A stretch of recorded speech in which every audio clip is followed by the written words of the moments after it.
What rank could you possibly have? Sweetheart, Master Sergeant Derek Harrison's laughter exploded across Fort Bragg like a grenade. 156 Special Forces soldiers joined in their mockery, drowning out the morning air. The small Asian woman in civilian clothes didn't flinch, didn't blink, didn't retreat. She simply smiled.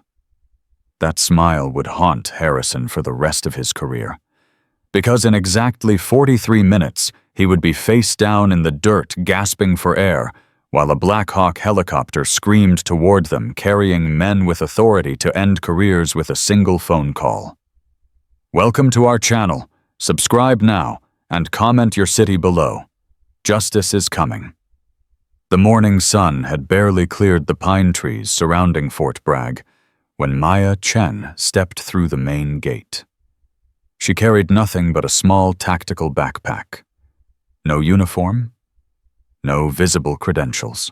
Just black workout gear that hugged her athletic frame and a messy bun holding back her dark hair. The gate guard had waved her through after a brief radio confirmation. Someone with serious clearance had arranged her access. But that information hadn't reached the training yard where Master Sergeant Derek "Bull" Harrison ruled with an iron fist and a voice that could strip paint from walls. Harrison spotted her immediately. 20 years in the Army had taught him to notice anything out of place. And this woman was definitely out of place. 5'4", maybe 120 pounds. Asian features. Young enough to be his daughter. Walking toward his training formation like she owned the place. He intercepted her before she could get within 50 feet of his soldiers. Hold it right there. Maya stopped. Her eyes swept across him, once cataloging details with the unconscious precision of someone trained to assess threats in milliseconds. 6'3", 240 pounds, 40, wedding ring. Worn spot on his belt where he rested his hand. Right-handed, favored his left knee slightly. Ego approximately the size of Texas. Is there a problem, Sergeant? Harrison's eyes narrowed. She'd identified his rank from the insignia on his PT uniform. That suggested some military familiarity, but her civilian clothes and unmarked presence told a different story. The problem is you're in a restricted area without authorization. This is Special Forces training ground, not a tourist attraction. I'm aware of what this is. Then you're aware you need to leave. Harrison stepped closer, using his height to intimidate. It was a technique that worked on most people. The gift shop is back that way, sweetheart. Maybe you can buy a nice t-shirt to remember your visit. Scattered laughter rippled through the formation behind him. 156 soldiers watching. 156 witnesses to what Harrison assumed would be her embarrassed retreat. Maya didn't retreat. I'm exactly where I need to be, Sergeant. The laughter died. Something in her voice, a quality of absolute certainty, cut through the morning air like a blade finding its target. Harrison felt his jaw tighten. In 2 decades of service, he'd faced down insurgents, survived 3 IED attacks, and earned every commendation the Army could give. He didn't get challenged by civilians, especially not small Asian women who looked like they should be teaching yoga somewhere. Listen here, little girl. I don't know who you think you are, but on this base, I am the authority. These are my soldiers. This is my training ground. And you're about to find out what happens when civilians wander into places they don't belong. Little girl. Maya's voice remained steady, but something flickered in her dark eyes. Something that should have warned Harrison to reconsider his approach. That's an interesting choice of words, Sergeant.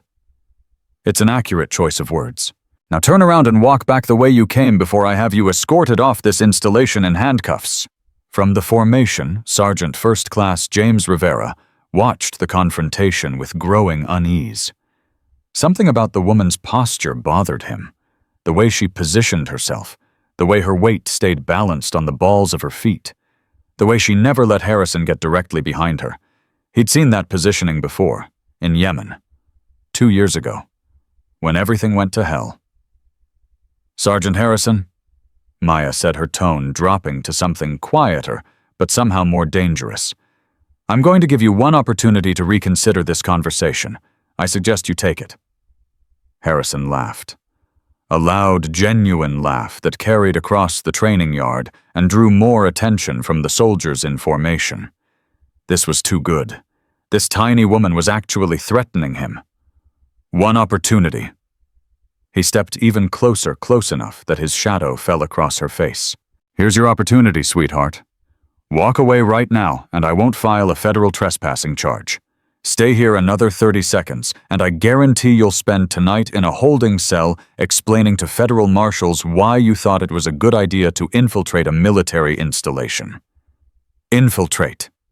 Maya repeated the word like she was tasting something bitter. "You think I'm infiltrating? I think you're either stupid or dangerous. Maybe both. And which option are you hoping for?" The question stopped Harrison cold. Not because it was clever, but because of the way she asked it. Like she genuinely wanted to know. Like his answer would determine something important. "I'm hoping," he said slowly, "that you're smart enough to walk away before this gets ugly." Maya Chen tilted her head slightly, studying him, with an expression that reminded Rivera of a surgeon examining an X-ray. Clinical. Detached. Already knowing what she would find. "It's already ugly, Sergeant. You just don't know it yet." Colonel Bradley Matthews watched the confrontation from his office window, coffee growing cold in his hand. His aide had alerted him to an unauthorized presence in the training area, and he'd expected to see security police handling the situation. Instead, he saw Derek Harrison doing what Derek Harrison always did, establishing dominance through intimidation. Matthews had mixed feelings about Harrison. The man was an exceptional trainer. His soldiers consistently outperformed other units. But his methods walked a fine line between tough love and outright harassment, and complaints had been piling up for months. "Sir," his aide said, entering the office, "I'm getting strange responses to our background check on the visitor. Strange how the system keeps redirecting to classified databases.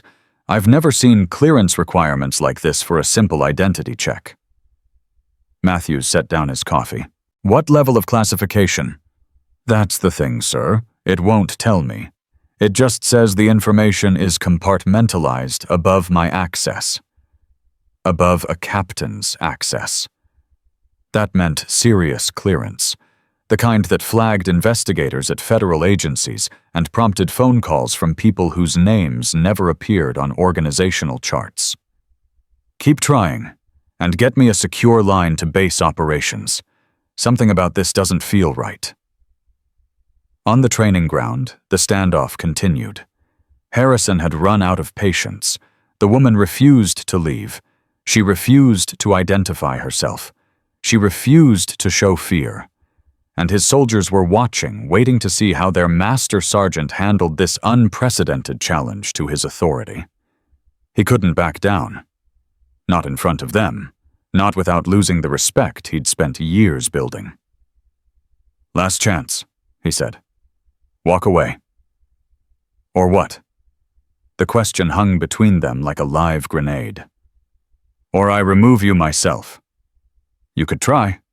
Maya's voice carried no bravado, no theatrical confidence, just the quiet certainty of someone stating an objective fact. "You'd fail, but you could try." Staff Sergeant Vincent Kane chose that moment to join the confrontation. Kane was Harrison's unofficial second-in-command, a man whose reputation for handling problems had made him valuable to people who didn't ask questions about methods. "Bull, what's going on here?" "Civilian trespasser," Harrison said, without taking his eyes off Maya. "Won't identify herself, won't leave, thinks she belongs here." Kane circled around to Maya's left side, positioning himself to cut off potential escape routes.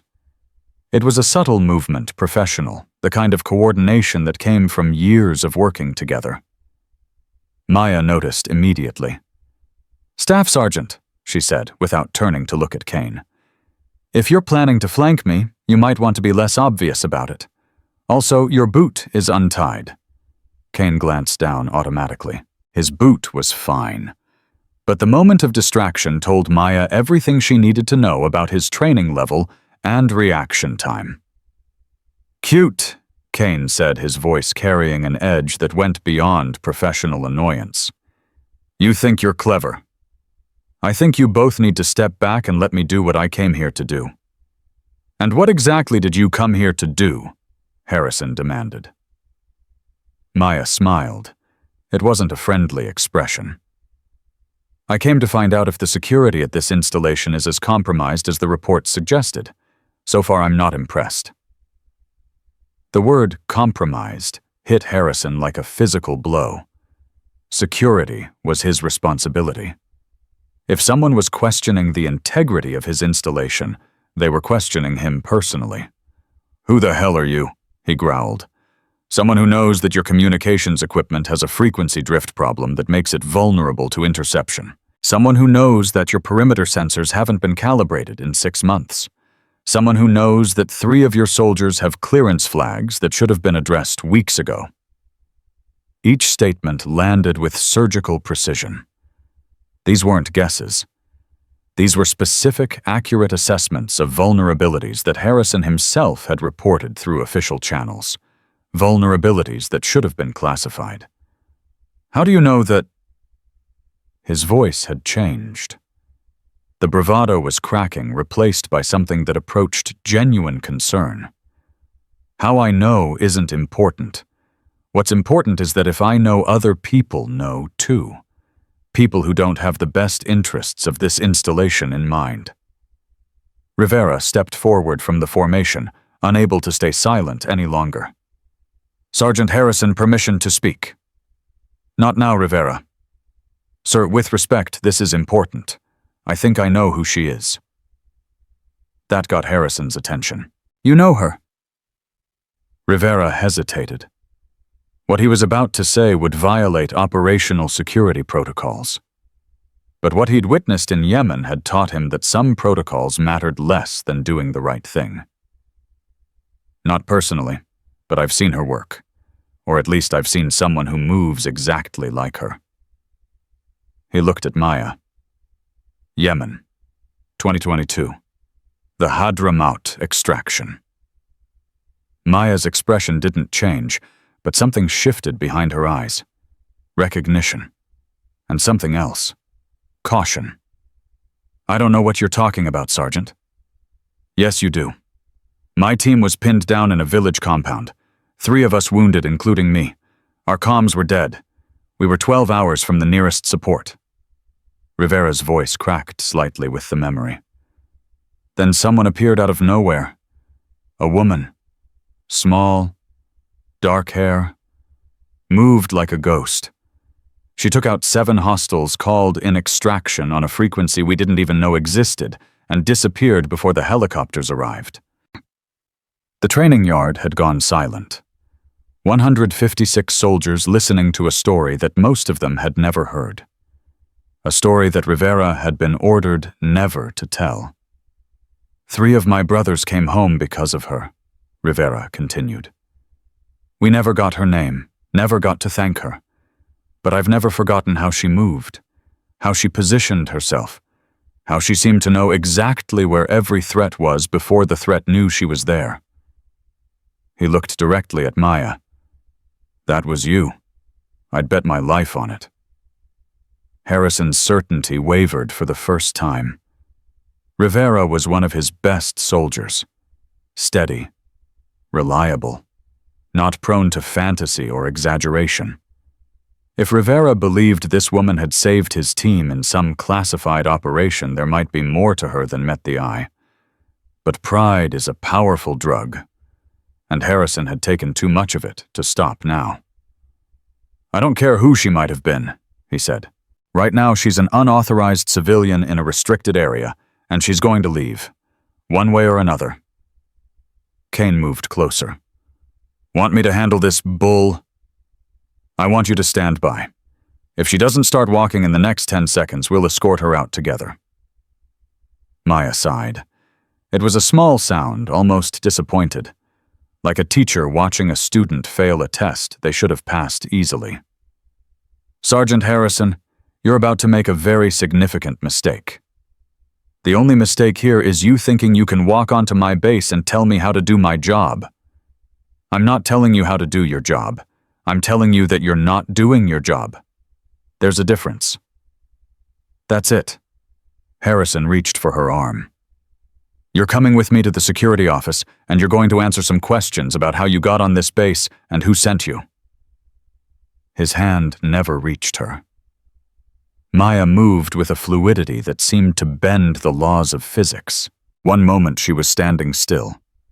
The next, she had shifted her weight, redirected his momentum, and guided him past her with a technique so clean it looked almost accidental. Harrison stumbled forward, catching himself before he fell. His face flushed crimson with embarrassment and rage. What the hell was that? A suggestion, Maya said calmly. Don't touch me. Kane stepped forward, his posture shifting from observation to engagement. Lady, you just assaulted a senior NCO. That's a federal offense. I redirected his movement. There's a difference. He's not injured. He's not incapacitated.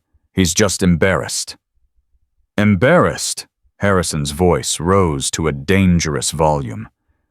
You think I'm embarrassed? I think you're humiliated. I think you're angry. And I think you're about to do something that will end your career. My career is fine.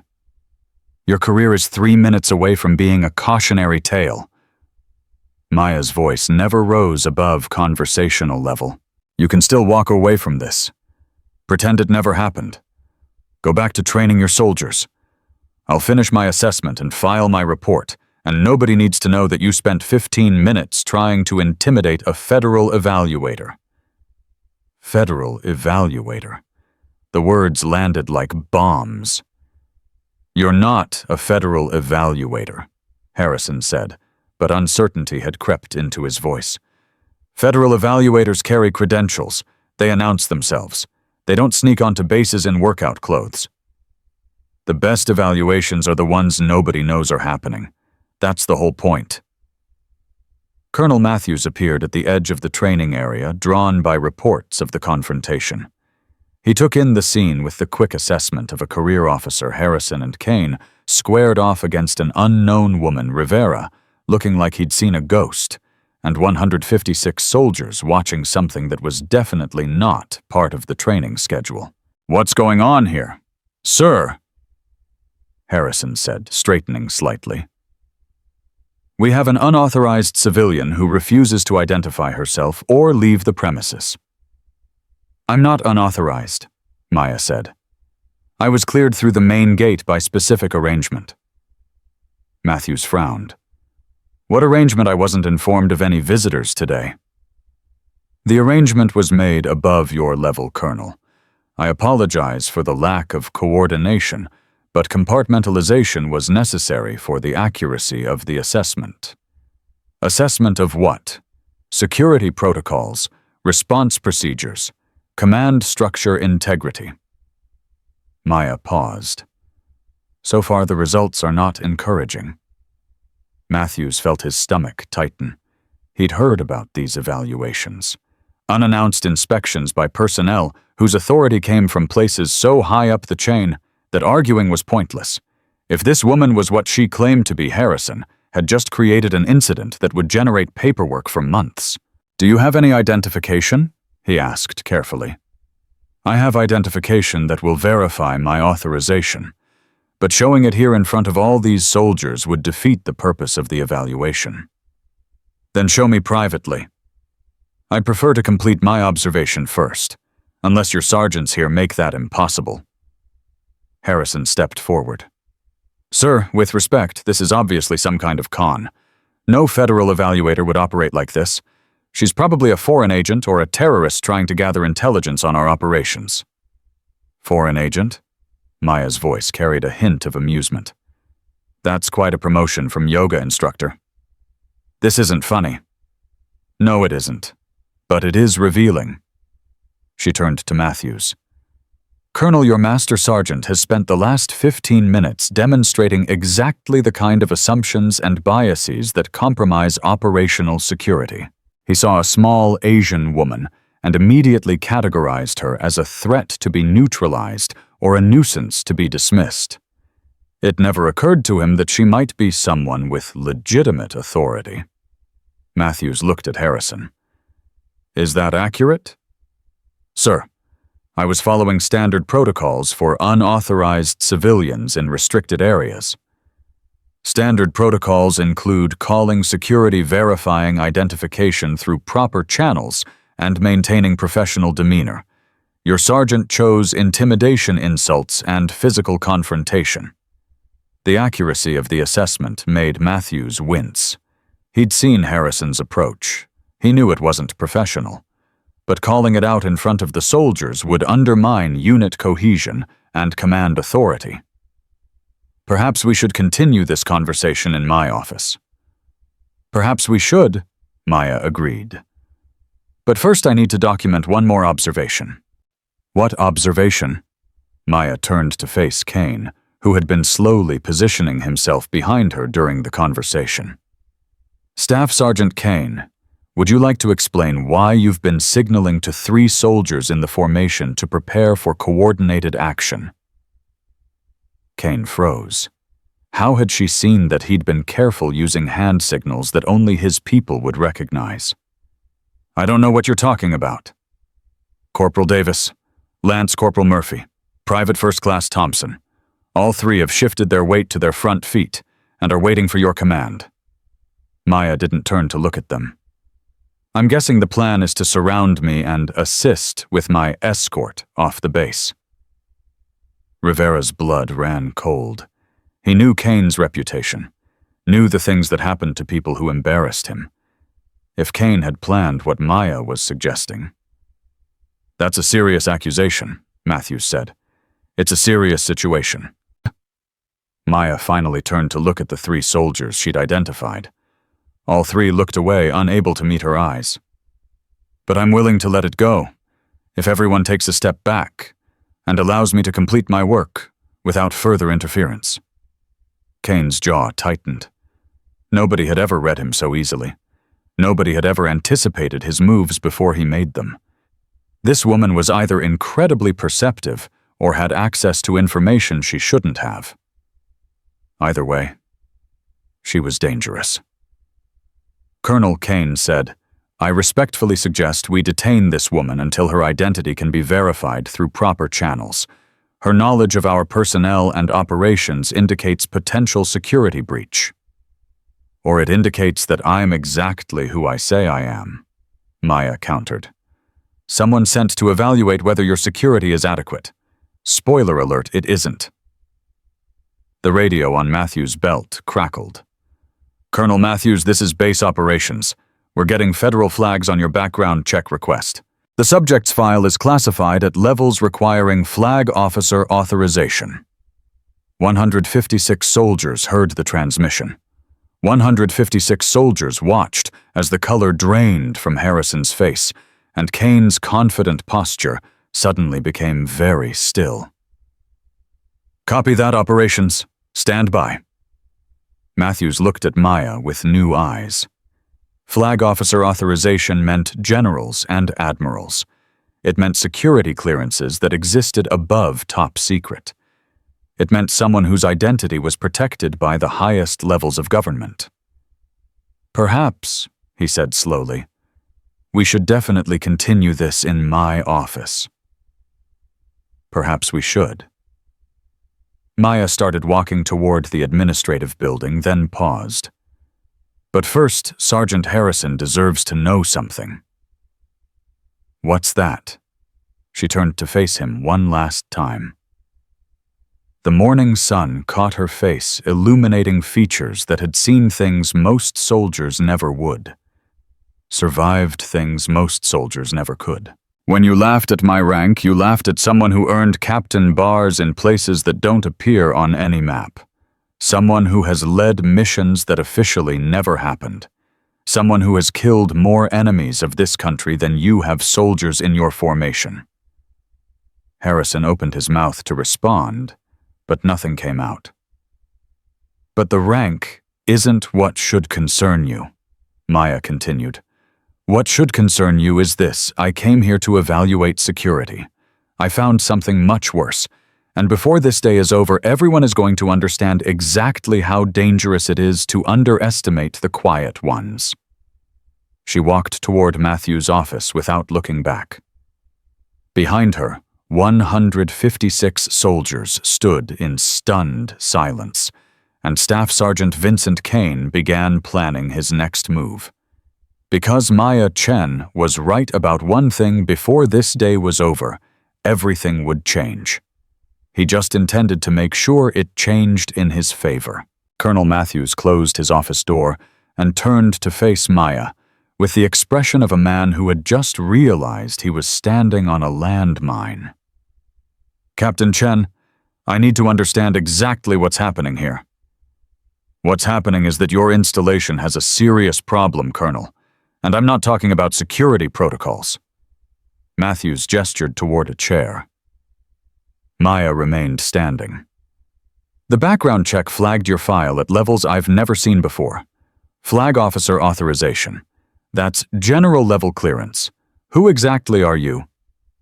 "I'm someone who was sent to evaluate whether Fort Bragg's security infrastructure is adequate for the operations being planned through this facility.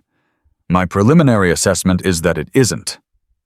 Based on what a 15-minute confrontation with one of my NCOs, based on the fact that I walked onto this base with nothing but a phone call from Washington, based on the fact that your master sergeant spent that 15 minutes demonstrating exactly the kind of assumption-based thinking that gets soldiers killed, and based on something else entirely."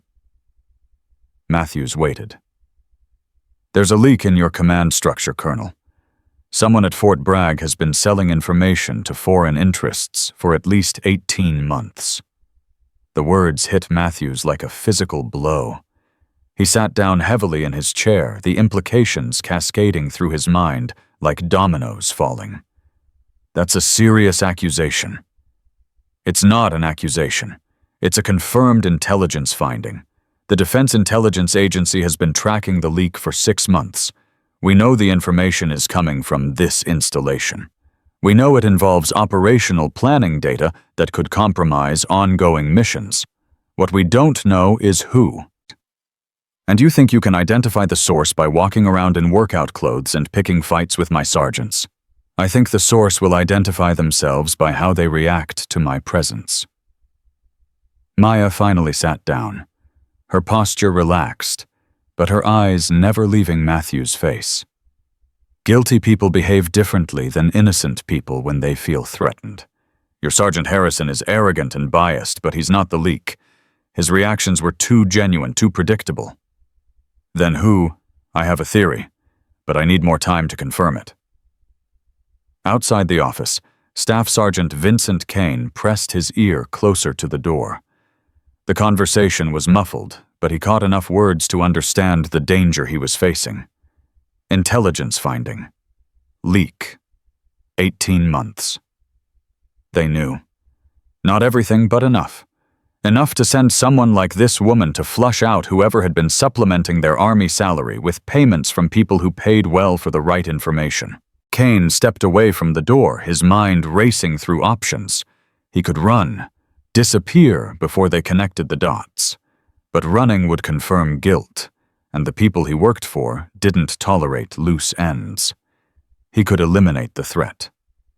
The woman was small, seemingly vulnerable. An accident during training, a misunderstanding that turned tragic. It happened sometimes even at professional installations. Or he could use what he knew about her to turn the situation around.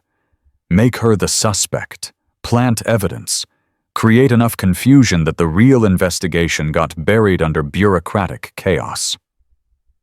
He pulled out his phone and sent a coded message to a number he'd memorized, but never saved. Problem. Federal heat. Need guidance. The response came in seconds. Contain or eliminate. Your choice. No traces. Kane smiled. He'd always preferred direct solutions. Inside the office, Maya's phone buzzed with an encrypted notification. She glanced at it and something in her expression shifted. Problem? Matthews asked. Confirmation. Someone on this base just sent an unauthorized transmission to a known foreign intelligence cutout. Matthews went pale. You can track that? Colonel, I can track every electronic communication within a 2-mile radius of this building. It's one of the reasons I'm here. She stood up. The transmission came from somewhere nearby. Very nearby. How nearby? Close enough that whoever sent it heard at least part of our conversation. Matthews reached for his radio, but Maya stopped him. Don't. If we alert them now, they'll destroy evidence and activate contingency plans. I need them to think they still have time. What do you want me to do? Continue the training schedule as planned. I'll participate as an observer. Let me see how people react when they think I'm just another federal bureaucrat checking boxes. And if the leak tries something— Maya's smile held no warmth. Then we'll have our answer, won't we? The physical fitness evaluation began 30 minutes later. Master Sergeant Harrison had regained enough composure to maintain professional demeanor, but his eyes tracked Maya's every movement with barely concealed hostility. The Q-Course fitness test, he announced to the assembled soldiers. 5-mile run maximum pull-ups, 500-meter combat swim with full gear. Since our visitor wants to observe training, she's welcome to participate. The challenge was obvious. Harrison expected her to decline to reveal herself as just another desk jockey who talked tough but couldn't perform. I accept, Maya said simply. Murmurs rippled through the formation. Rivera watched with growing concern. He'd seen what she could do in combat, but the Q-Course was a different kind of test. It broke men who had trained for years. Ma'am, Rivera said quietly, stepping close enough to speak without being overheard. You don't have to prove anything to these people. I'm not proving anything to them, Sergeant. I'm proving something to myself. The run began at a brutal pace. Harrison set the speed personally, pushing harder than standard protocol allowed. Within the first mile, soldiers started falling back, unable to maintain the tempo. Maya stayed with the lead group. Her stride was efficient, economical, the product of thousands of miles logged in conditions far worse than North Carolina humidity. She didn't fight the pace. She absorbed it, let it become part of her rhythm. Let her body remember all the times it had carried her through situations where stopping meant dying. Harrison glanced back at the 2-mile mark, expecting to see her struggling. She was 3 steps behind him, breathing steady eyes focused on the trail ahead. Not bad for a desk jockey, he called back, unable to resist the jab. Not bad for an old man, she replied, without breaking stride. A few soldiers laughed. Harrison pushed harder. By mile 4, the lead group had shrunk to 12 soldiers plus Maya. Every one of them was fighting for breath, legs, burning lungs, screaming for relief. This was the point where mental toughness separated the elite from the merely good. Maya moved to the front. Not dramatically, not showboating. She simply increased her pace by a fraction and let momentum carry her past the struggling soldiers until she was running alone at the head of the formation. Harrison watched her pull away and felt something he hadn't experienced in years, doubt. She crossed the finish line at 33 minutes and 47 seconds, nearly a full minute ahead of the second-place finisher, a time that would qualify her for the most elite special operations units in the military. "Pull-up station," Harrison announced, his voice hoarse from the run. "Maximum repetitions, no time limit." Maya approached the bar without hesitation. Her hands gripped the metal with familiar precision. She began to pull. 1, 2, 3. Her form was perfect, full extension at the bottom, chin clearly above the bar at the top.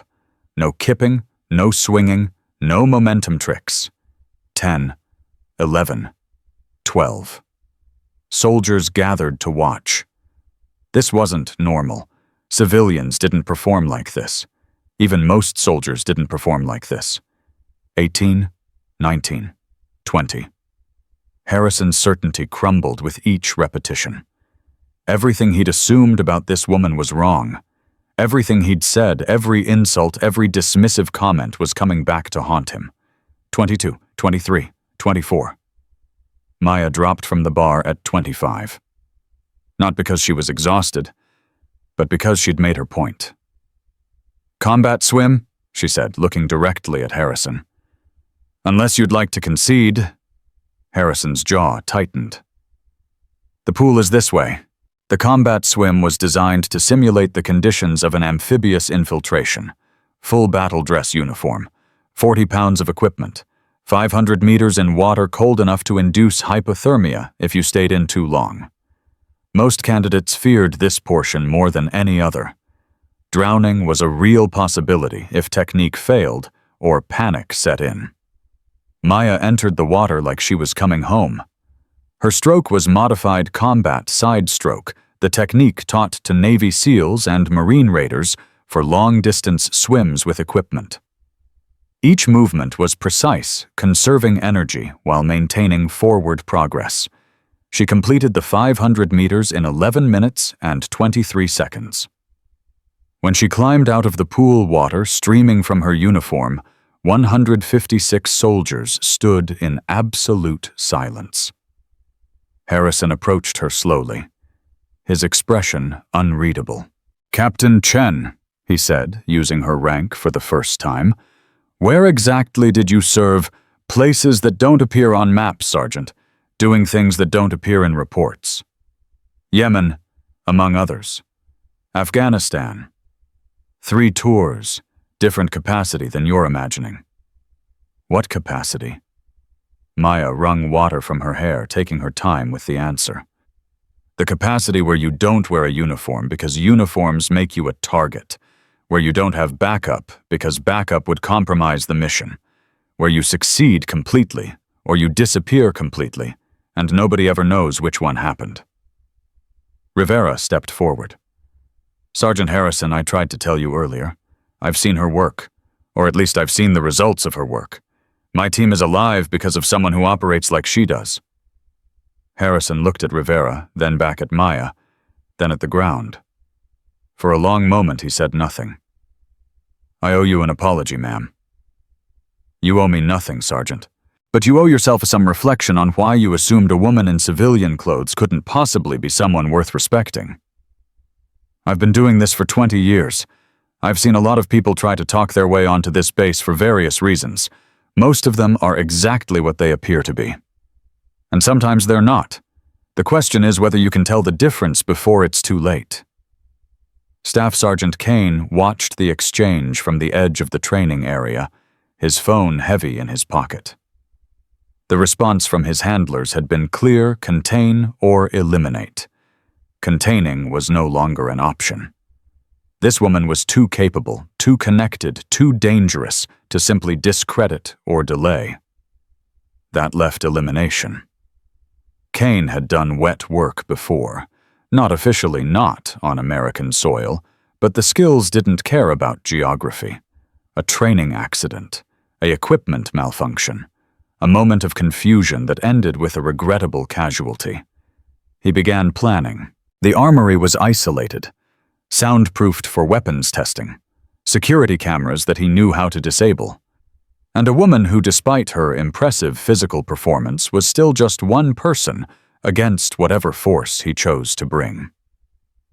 He signaled to Corporal Davis, Lance Corporal Murphy, and Private First Class Thompson. The 3 soldiers who owed him favors. The 3 soldiers who had learned not to ask questions. "Meet me at the supply building in 30 minutes, he said quietly. "We have a situation that needs handling." Davis hesitated. "What kind of situation, Staff Sergeant?" "The kind that doesn't get discussed in the open. The kind that keeps this unit safe from outside interference. Are you in or not?" The three soldiers exchanged glances. They'd followed Kane's orders before handled situations that never appeared in official reports. This felt different, more serious, but Kane had never steered them wrong. "We're in," Davis said. "Good. Remember, this is about protecting the unit.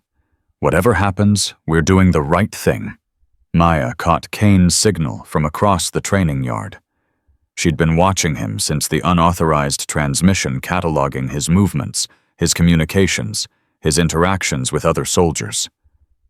He was the leak. She was almost certain now. The transmission timing, the nervous energy, the way he'd positioned himself during the confrontation, it all pointed to someone with something to hide and the willingness to hide it permanently. But almost certain wasn't enough for a conviction. She needed proof. Hard evidence that would stand up to legal scrutiny and expose whoever he was working for. That meant letting him make his move. "Colonel Matthews," she said quietly, approaching him at the edge of the training area. "I need you to trust me for the next hour." "Trust you how? Staff Sergeant Kane is planning something. I don't know exactly what, but it involves the supply building and 3 of his soldiers." Matthews frowned. "Kane, he's been with this unit for 7 years. Exemplary record. Exemplary records can be purchased, Colonel, or fabricated, or maintained by eliminating anyone who threatens to expose what's beneath them. What do you want me to do? Nothing visible. But have a rapid response team on standby. If I'm not back in 90 minutes, send them to the supply building and be prepared for what they find. Captain Chen, I can't let you walk into a potentially hostile situation without backup.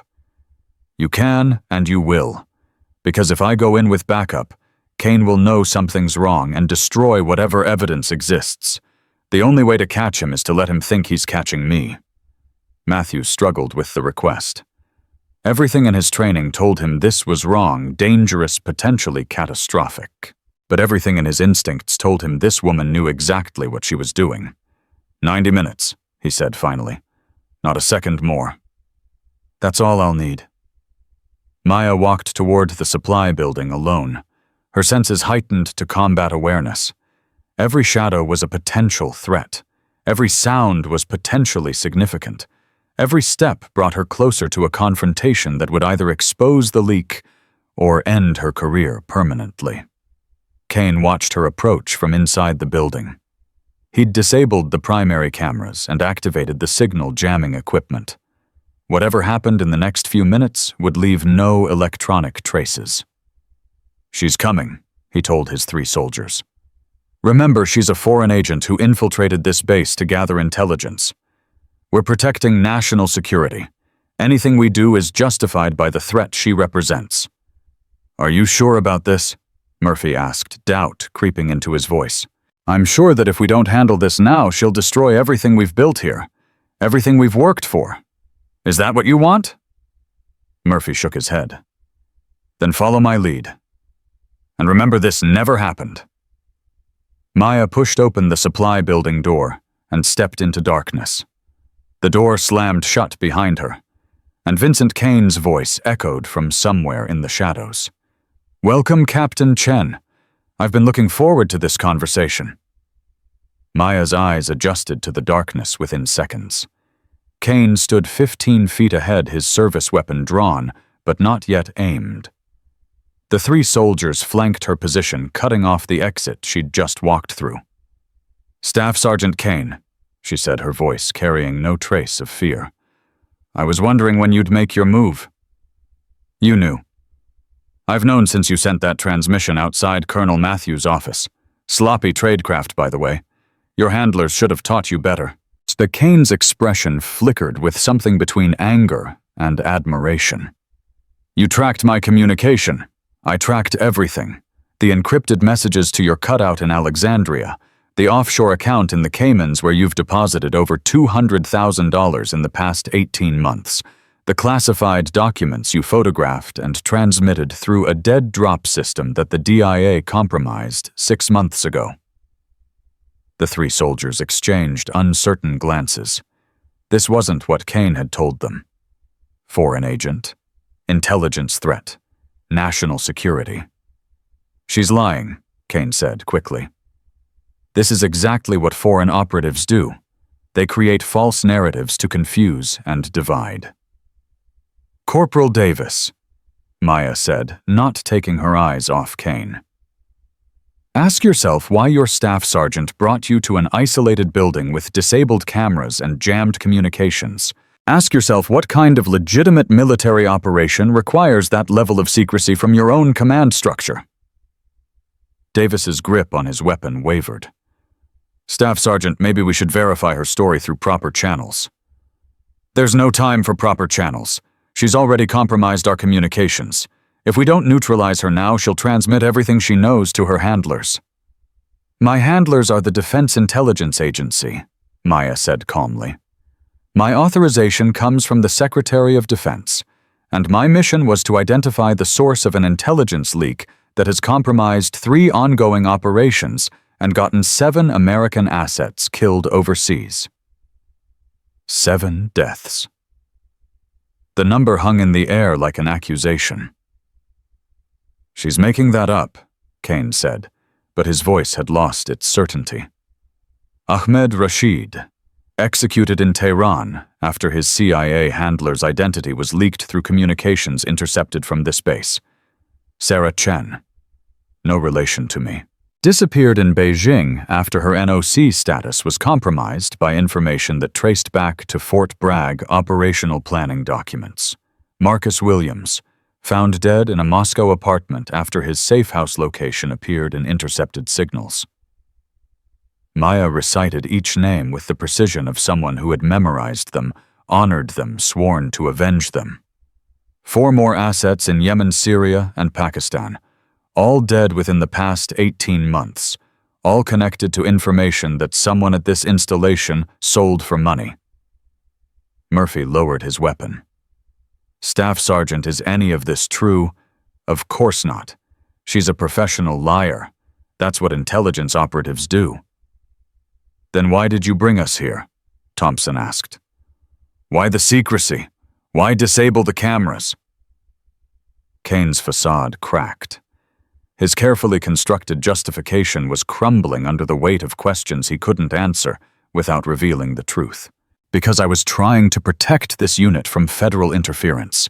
Because outsiders don't understand how we operate. Because sometimes you have to break rules to protect what matters. What matters to you, Maya said, is the $250,000 sitting in your offshore account. What matters to you is avoiding the federal prison sentence that's waiting when this investigation concludes. What matters to you is eliminating me before I can testify about what I've found. Kane raised his weapon. The barrel pointed directly at Maya's chest. You're right about one thing. Eliminating you is exactly what I intend to do. Staff Sergeant, don't. Davis stepped forward, positioning himself between Kane and Maya. Whatever she is, whatever she knows, we can't just murder a federal agent. She's not a federal agent. She's a threat. And threats get neutralized. She passed every test we threw at her. She knew about Yemen. She knew about classified operations that even we don't have clearance for. What if she's telling the truth? She's not. How do you know? Kane's answer came in the form of action rather than words. He swung his weapon toward Davis, the barrel tracking from Maya to the soldier who had dared to question him. Maya moved. 4.2 seconds. That's how long it took to disarm a trained soldier who wasn't expecting resistance from the person he thought he'd trapped. She closed the distance before Kane could adjust his aim. Her left hand redirected the weapon while her right struck the nerve cluster in his forearm, sending shockwaves of pain through his arm that loosened his grip.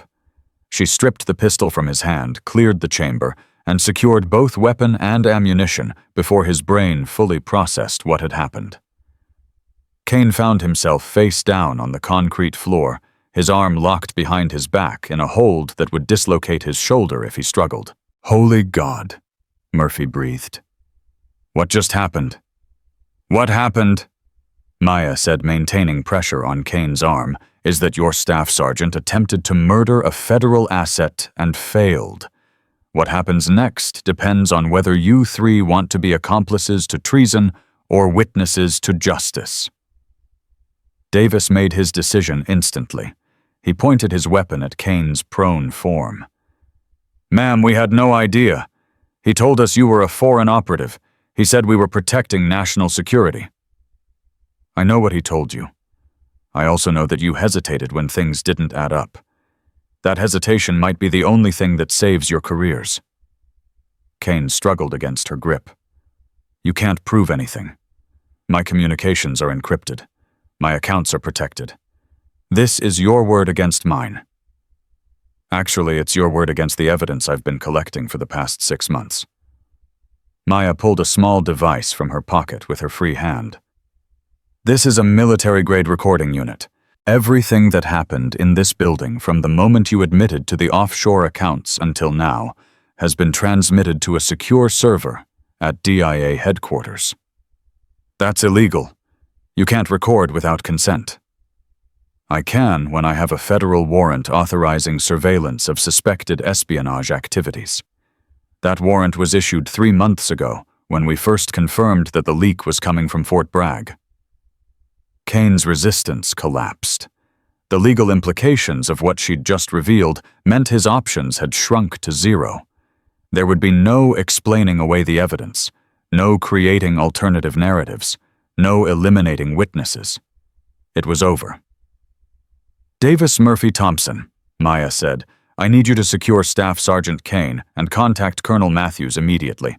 Tell him the situation is contained and request military police presence at this location." "Yes, ma'am." Davis pulled zip ties from his tactical vest and began securing Kane's wrists. "Ma'am, what about us?" "We followed his orders. We came here intending to—" "You came here because your NCO told you there was a threat to national security. When you realized the truth, you made the right choice. That's what matters." Thompson's hands shook as he reached for his radio. "Ma'am, the comms are jammed. We can't contact anyone." Maya examined Kane's jamming equipment, identifying the power source and control circuits within seconds. She shorted out the primary processing unit with a technique that suggested extensive familiarity with electronic warfare systems. "Communications restored. Make the call." Thompson keyed his radio immediately. "Colonel Matthews, this is Private Thompson. We have a situation at the supply building that requires immediate command presence. Staff Sergeant Kane is down, disarmed, and secured. The federal evaluator is in control." Static crackled for a moment. Then Matthews' voice tight with tension. "Say again." "Kane is secured." "Affirmative, sir. Ma'am says the situation is contained. Requesting military police." "All units converge on the supply building. MPs take point. I want that location locked down in 3 minutes." Maya released Kane's arm and stepped back, allowing Davis to complete the restraint process. Kane lay still, his face pressed against the concrete, his career and freedom evaporating with each passing second. "You have no idea what you've done," he said, his voice muffled by the floor. "The people I work for don't forgive failure. They don't leave loose ends. Your handlers have bigger problems than you right now. The same warrant that authorized my surveillance also authorized monitoring of their communications. They've been under observation for months. They'll disappear. They always do. Not this time. This time, we have names, locations, financial records, and a cooperative witness who's going to tell us everything he knows in exchange for a slightly shorter prison sentence." Kane laughed bitterly. "You think I'm going to cooperate? I think you're going to realize that your only chance of surviving federal prison is to make yourself valuable enough that the government has an interest in keeping you alive. Your handlers have a history of eliminating people who might testify against them. Your only protection is becoming more valuable to us than you are dangerous to them." The logic was inescapable. Kane had spent years learning to calculate risk and reward. Now that calculation pointed in only one direction. What do you want to know? Everything. Starting with who recruited you and ending with every piece of information you've ever transmitted. Names, dates, methods, contacts, all of it. That could take days. Then we'd better get started. The supply building door burst open as Colonel Matthews arrived with a squad of military police. The MPs swept the room with weapons raised, securing the perimeter, before Matthews approached Maya. Captain Chen, status report. Staff Sergeant Kane attempted to neutralize me after I confronted him about his espionage activities. He brought 3 soldiers as backup, but they chose to stand down when they realized the nature of the situation. Matthews looked at Kane, secured on the floor, then at the 3 soldiers standing uncertainly nearby. These men were involved. These men were manipulated by someone they trusted. They followed orders until those orders conflicted with their oath to the Constitution. Then they made the right choice. That's not how military justice works, Captain. Following illegal orders isn't an excuse. No, but recognizing illegal orders and refusing to comply is exactly what we train soldiers to do. These 3 did that, eventually. Davis stepped forward. Sir Captain Chen is being generous. We should have questioned Staff Sergeant Kane's orders from the beginning. We didn't because we trusted him.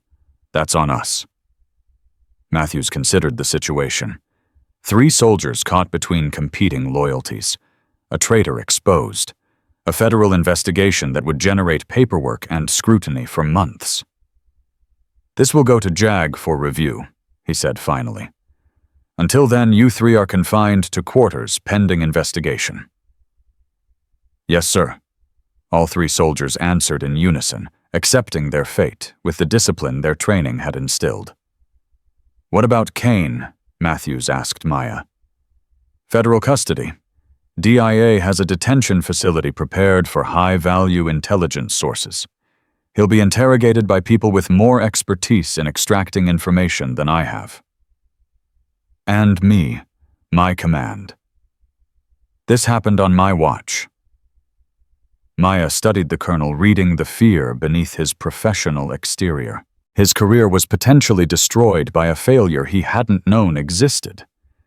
Colonel Matthews, you inherited a security problem that predated your command.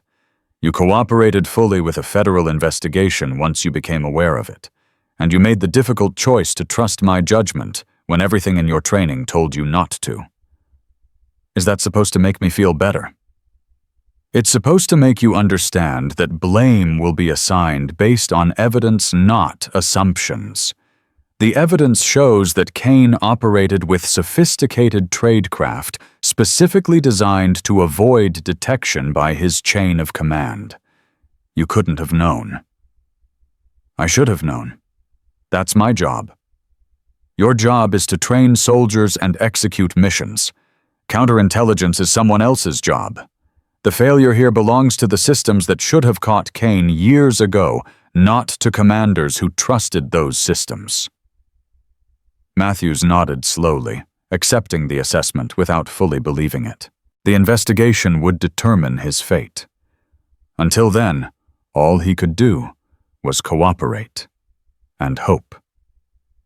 What happens now? Now I complete my report and return to Washington. Kane will be transported to federal custody within the hour. Your base will undergo enhanced security screening to ensure there are no additional leaks, and life at Fort Bragg will return to something resembling normal. Nothing about this is normal. No, but it's necessary. The information Kane sold got people killed. Good people.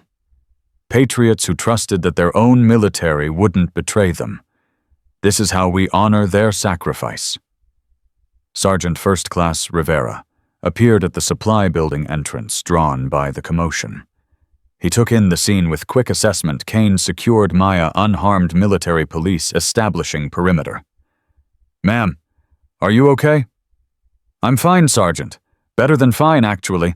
The mission is accomplished. Rivera approached slowly, his expression mixing relief with something deeper. In Yemen, when you saved my team, I never got to say thank you. I've carried that for 2 years. You don't owe me thanks. I was doing my job. Your job saved 3 of my brothers. That deserves more than professional acknowledgement. Maya allowed herself a small smile. Then buy me a coffee sometime, Sergeant. We can call it even. The moment of connection was interrupted by the arrival of a Black Hawk helicopter, its rotors drowning out conversation as it descended toward the training yard. The aircraft bore no unit markings, no identifying insignia, just flat black paint that absorbed light, rather than reflecting it.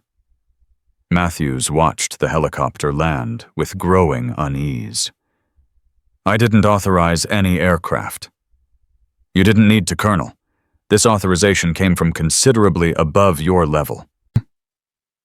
The helicopter's door opened, and a man in civilian clothes emerged, moving with the confident stride of someone accustomed to authority that didn't require uniforms or titles. He approached Maya with the familiarity of a colleague rather than a superior. Nightingale. Good work. Thank you, Director. Kane is secured and ready for transport. He's agreed to cooperate in exchange for consideration at sentencing. Excellent. The intelligence value of a cooperative source will offset the embarrassment of losing an asset we should have caught years ago. Matthews processed the exchange with growing realization. Director. Nightingale. This wasn't just a federal evaluation. This was a covert operation that had used his base as a hunting ground. Captain Chen, he said carefully. Who exactly do you work for? The man in civilian clothes answered, before Maya could respond. Captain Chen works for the Defense Intelligence Agency Colonel, but her operational authority comes from the National Security Council. She reports directly to people whose names you don't have clearance to know. And you are someone who doesn't exist, Colonel. Someone whose conversation with you never happened. Someone who will be very grateful if you demonstrate the discretion that your security clearance requires. The implicit threat was unmistakable. Matthews had stumbled into a world where normal rules didn't apply, where careers could be ended with a phone call, where the wrong question could have permanent consequences. I understand, he said simply. Good. Then you understand that this incident will be recorded as a training exercise gone wrong. Staff Sergeant Kane will be listed as having resigned for personal reasons.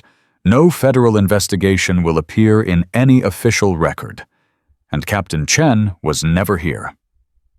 Sir, with respect, there are witnesses. 156 soldiers saw what happened today. 156 soldiers saw a realistic training scenario that tested their responses to unexpected situations. That's the story they'll tell their families, their friends, anyone who asks, because that's the only story that exists. Maya touched Matthew's arm gently. Colonel, I know this is difficult.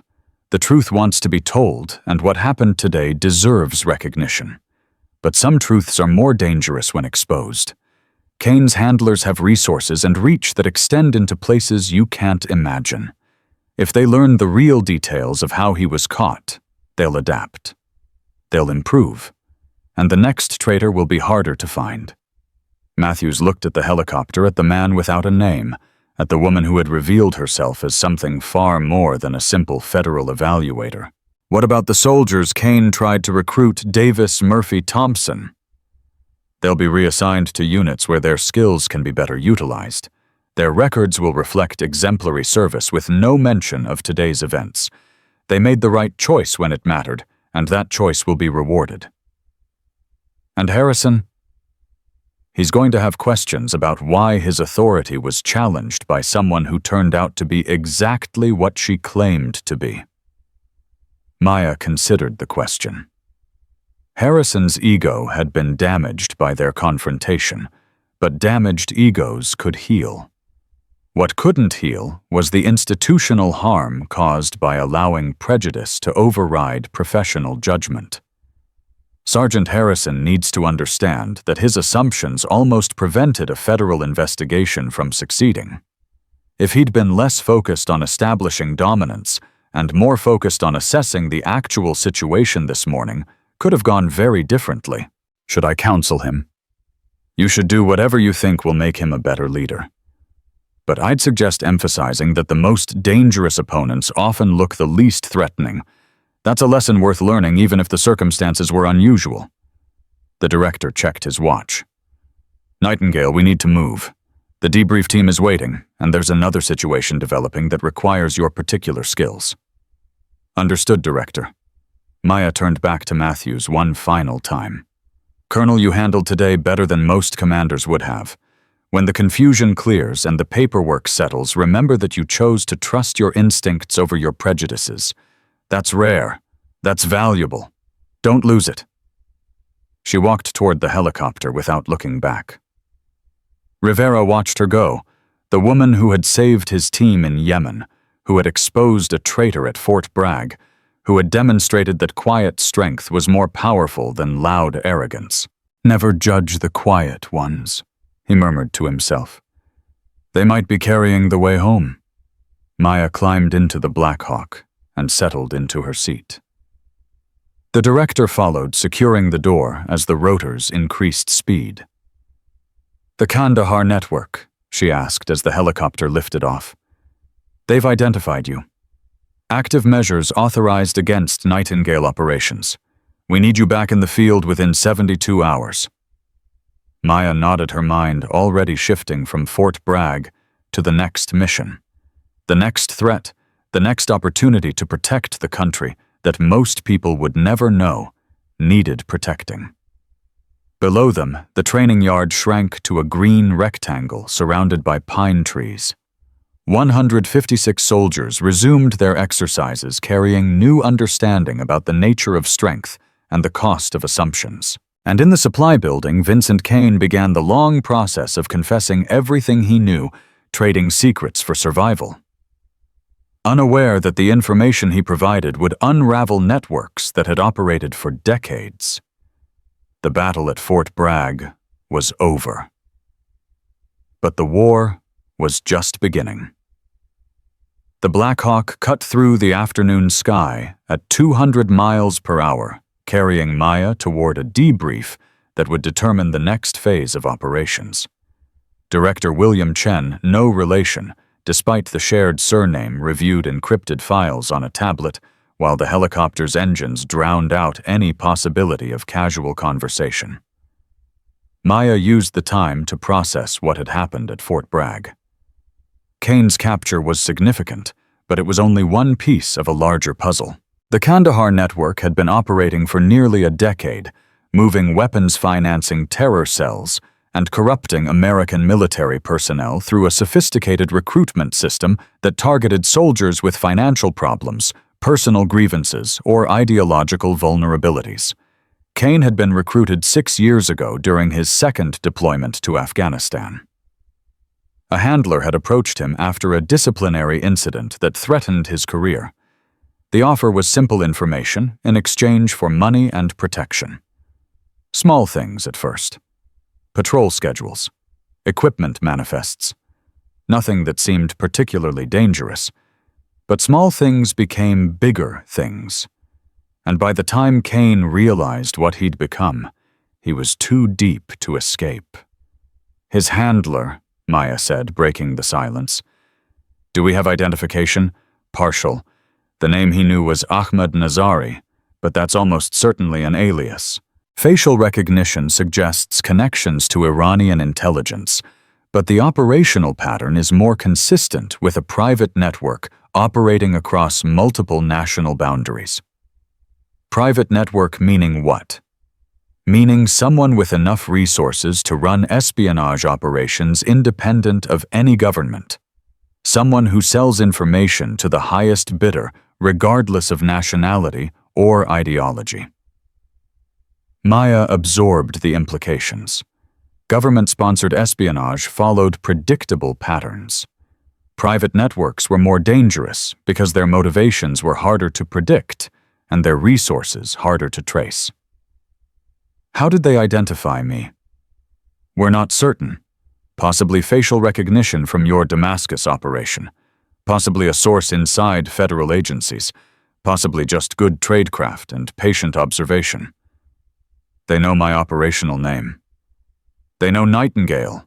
They may not know Maya Chen. If they've connected the two, my family could be at risk. The director's expression shifted almost imperceptibly. Your family has been placed under protective surveillance as of this morning. Your mother, your brother, your nephew, all covered. Maya felt a chill that had nothing to do with the helicopter's altitude. Her family didn't know what she did. They thought she worked as an analyst at the State Department. Boring desk job. Safe career. Nothing that would ever put them in danger. How much do they know? Nothing specific. We told your mother that there's been an increase in general threat levels and that certain government employees are receiving enhanced security as a precaution. She didn't believe you. She asked 3 questions that suggested she's suspected the truth about your career for some time. Your mother is a perceptive woman. Maya closed her eyes. Margaret Chen had survived the fall of Saigon as a child, fled Vietnam with nothing but the clothes on her back, built a life in America through determination and sacrifice. She understood danger in ways that most people couldn't imagine. Of course, she'd noticed the discrepancies between her daughter's official story and the reality of classified deployments and unexplained injuries. When this is over, I need to have a conversation with her. When this is over, you'll have earned whatever conversations you want to have. But first, we need to discuss the Kandahar situation. The helicopter began its descent toward a facility that appeared on no maps. Maya recognized the location from previous missions, a black site operated by Joint Special Operations Command for interrogations and planning that required absolute secrecy. What's the current intelligence picture? The network's primary target has resurfaced. Rasul Mahmoud, the man responsible for the Damascus operation that killed 14 American contractors and nearly killed you. Maya's hand moved unconsciously to her left side where a scar ran from her ribs to her hip. Damascus had been the closest she'd ever come to dying. Mahmoud's ambush had caught her team completely off guard. She'd survived by playing dead until the attackers moved on, then crawling 3 miles through hostile territory to reach an extraction point. I thought we killed him in the Helmand strike.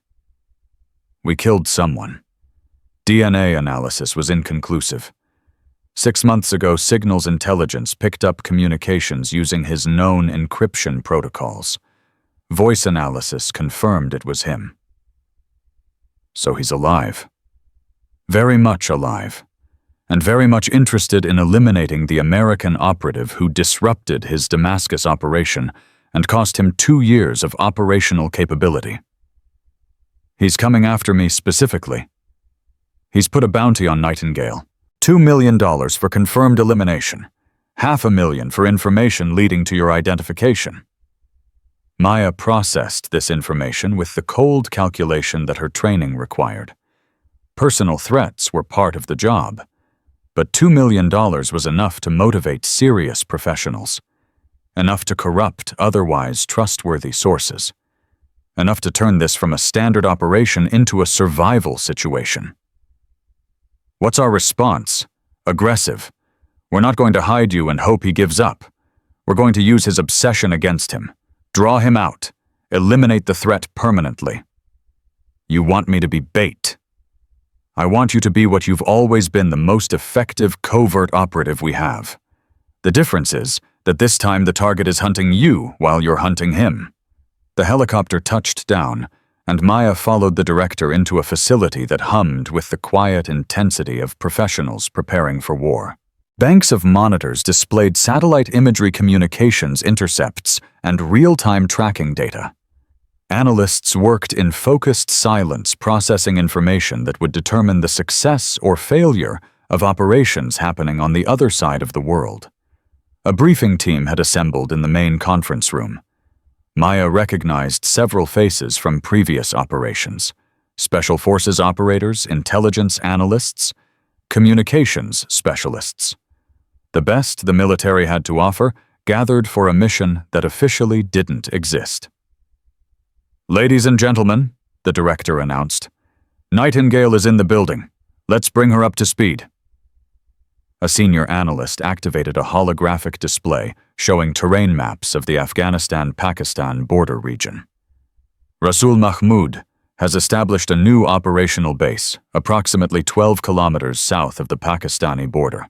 The compound is heavily defended, surrounded by civilian populations that make conventional military strikes problematic. How heavily defended? Minimum 50 armed personnel, possibly more. Vehicle-mounted weapons, anti-aircraft capability, multiple escape routes into Pakistani territory where our operational authority becomes complicated. Complicated how? Pakistani intelligence has historically been sympathetic to elements of the network. If Mahmoud crosses the border, we lose the ability to pursue without creating an international incident. Maya studied the terrain display, identifying approach's vulnerabilities and the inevitable complications that would emerge once operations began. What's the timeline? 72 hours. Mahmoud is relocating assets in preparation for what we believe is a major operation.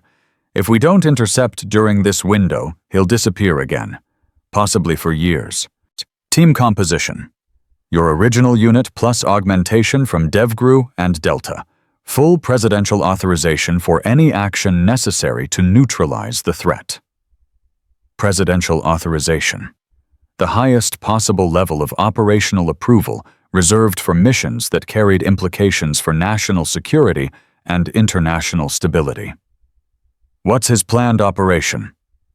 The room fell silent. The director exchanged glances with the senior analyst before answering. We believe he's planning to assassinate a high-value American target. The intelligence suggests a government official, possibly cabinet level.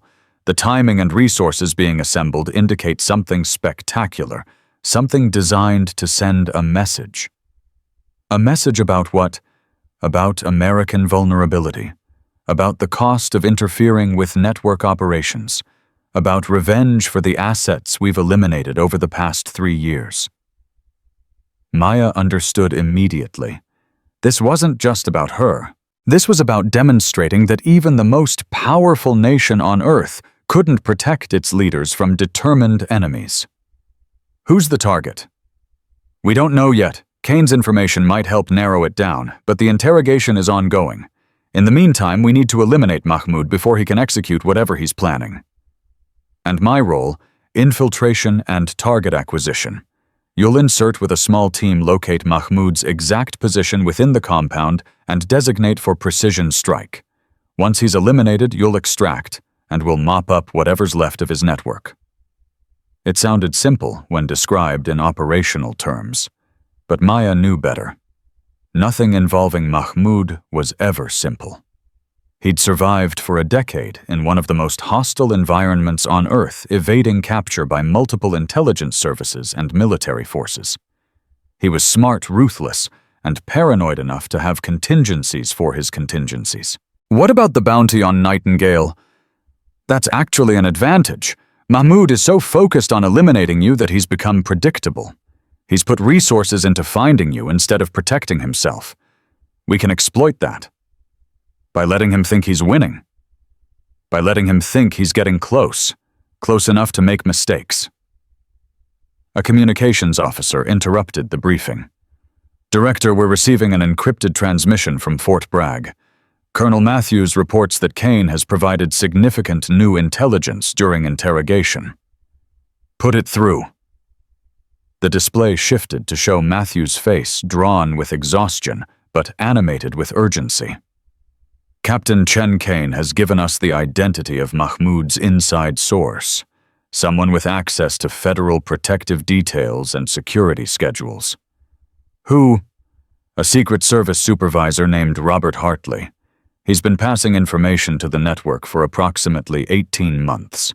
We're moving to arrest him now, but Kane says Hartley has already transmitted the targeting package. What targeting package? Matthews hesitated, the weight of what he was about to say visible in his expression. The package identifies a schedule and security protocol for a cabinet official's upcoming travel. Secretary of Defense Morrison. He's scheduled to visit military installations in Europe next week. The room erupted in controlled chaos. Secretary Morrison was one of the most protected officials in the government. If his travel security had been compromised, every aspect of the trip would need to be reassessed. Is the visit compromised? The director demanded. Unknown. Hartley's transmission was intercepted, but we don't know if it reached Mahmoud before our interdiction. Maya connected the pieces rapidly. Mahmoud's obsession with eliminating Nightingale wasn't random. It was strategic. If he could remove the operative most likely to disrupt his operation while simultaneously assassinating the Secretary of Defense, he would achieve two objectives simultaneously. He's planning to draw me out, she said. The bounty on Nightingale isn't just about revenge. It's about ensuring I'm occupied while he moves on Morrison. How can you be sure? Because that's what I would do. Create multiple threats that force your enemy to divide their attention. While we're focused on protecting me and protecting Morrison, Mahmoud executes his real plan. Which is, I don't know yet, but it's not what we think it is. The director turned to the communications officer. Get me the White House Situation Room. We need to brief the National Security Council immediately. Yes, sir. Maya stepped away from the briefing table, her mind racing through possibilities. Mahmoud was brilliant, but brilliance had patterns. His previous operations had always included misdirection layers of false targets that concealed the real objective. The bounty on Nightingale was Layer 1.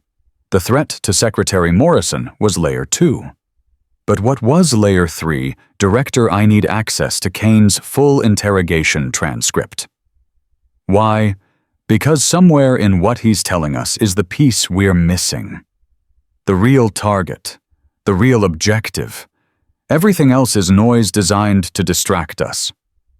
You think Morrison isn't the target? I think Morrison is too obvious. Mahmoud doesn't do obvious. He does spectacular and unexpected, something that makes the world pay attention while everyone is looking somewhere else. The director considered her assessment. Maya's instincts had proven correct too many times to dismiss. You'll have full access. What else do you need?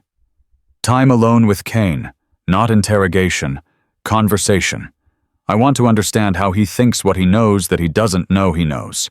That's irregular. So is everything about this situation. Kane was recruited by people who understand psychology better than most therapists. They saw something in him that made him valuable. I need to see what they saw. And if you do, what then? Maya looked at the displays showing Mahmoud's compound Secretary Morrison's travel schedule and the web of connections that linked American traitors to international terrorist networks. Then we stop looking at what they want us to see and start looking at what they're hiding. The helicopter flight to the detention facility where Kane was being held took 40 minutes. Maya used the time to review interrogation transcripts, looking for patterns that the professional interrogators might have missed. Kane's story was consistent recruitment through financial pressure, gradual escalation of demands, eventual entrapment that made extraction impossible, standard tradecraft for turning assets. But something in the timeline bothered her. Kane had been recruited 6 years ago, but the leak from Fort Bragg had only become apparent 18 months ago. What had he been doing for the 4.5 years in between? The answer emerged from cross-referencing his deployment history with operational incidents that had been attributed to other causes. Equipment failures that enabled enemy success. Intelligence gaps that allowed high-value targets to escape. Communications breakdowns that isolated American units at critical moments. Kane hadn't started as an information seller. He'd started as a saboteur. The detention facility was a converted warehouse surrounded by security measures that made Fort Bragg look like a public park. Maya passed through 7 checkpoints before reaching the interrogation wing, where Kane waited in a cell designed to prevent suicide and facilitate continuous observation. He looked smaller than she remembered, diminished by capture and the weight of confession. The confident predator from the supply building had been replaced by something that resembled prey. "Captain Chen." His voice carried no hostility, only resignation. "I wondered if you'd come." "I have questions. I've already told your people everything I know. You've told them everything you think they want to hear. I'm interested in what you haven't thought to mention." Kane's expression flickered with something that might have been curiosity. "What makes you think there's anything else? Because you were recruited 6 years ago, but didn't start selling information until 18 months ago. That's 4.5 years of doing something else, something nobody's asked about." The silence that followed told Maya everything she needed to know.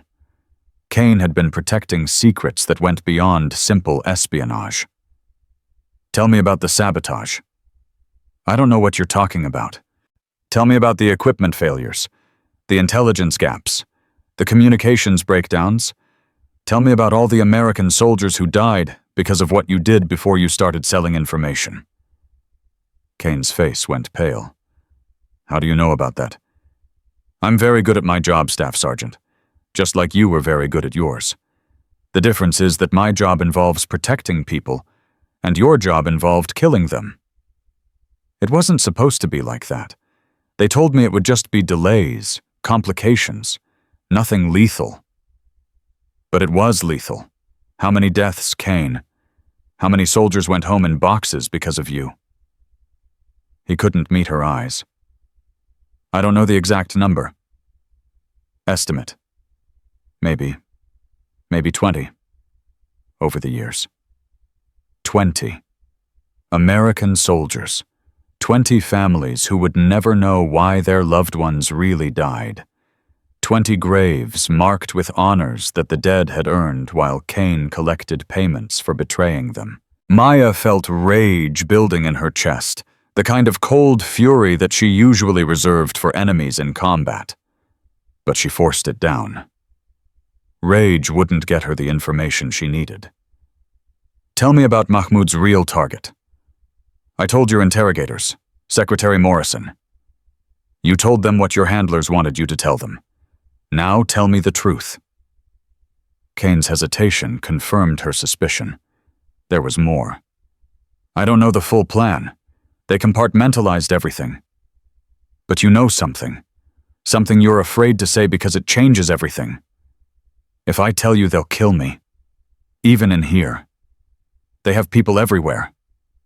If you don't tell me, innocent people will die. People like the soldiers you already helped kill. Is that what you want?" The moral pressure was calculated, designed to exploit whatever conscience Kane had left. It worked. "There's a secondary target, someone they're more interested in than Morrison." "Who?" "The president's daughter. She's visiting a military installation in Germany next week. Same time as Morrison. The focus on Morrison is meant to draw security resources away from her location." Maya's blood ran cold. The president's daughter, a college student who had nothing to do with her father's policies or decisions, an innocent caught in the crossfire of international terrorism. How do they plan to take her? Inside help. Someone on her protective detail. I don't know who. But you know there's someone. I know they were recruiting in the Secret Service. Hartley was one, but there were others. They've been building this for years. The scope of the conspiracy expanded with each revelation. This wasn't a single attack. This was a coordinated operation designed to strike multiple targets simultaneously while American intelligence chased shadows. Maya stood up abruptly. "Guard, I need immediate communication with Director Chen." "Ma'am, the facility is communications restricted for security purposes." "Then get me to a secure terminal, now." The urgency in her voice cut through protocol. Within minutes, she was connected to the director through an encrypted channel. Director Morrison isn't the primary target. It's the president's daughter, and there's a compromised agent on her detail. How certain are you? Certain enough that we need to act immediately. If I'm wrong, we've inconvenienced some security personnel. If I'm right, and we do nothing, we lose the president's daughter and probably start a war. The weight of the decision hung between them. Moving resources based on a single source's uncorroborated claim was risky, but the alternative was unthinkable. I'll brief the National Security Council. In the meantime, continue developing whatever intelligence Kane can provide. Director, there's something else. What? Kane says they've been recruiting in the Secret Service for years. Multiple agents. If that's true, we can't trust the normal protective infrastructure. What are you suggesting? Maya knew what she was about to propose would change everything. Would take her from covert operations into something far more visible and far more dangerous. I'm suggesting that you send me to Germany. Let me identify the compromised agents before they can act. Let me be the fail-safe that nobody knows exists. That's outside your operational parameters. My operational parameters changed the moment Mahmoud put a bounty on my head. He wants Nightingale, let him come get her. But this time, I'll be waiting. The director was silent for a long moment. Then, I'll make the call. Be ready to deploy within 6 hours. Maya ended the connection and returned to Kane's cell. He looked up at her with eyes that held the first glimmer of something that might have been hope. Did it help? What I told you.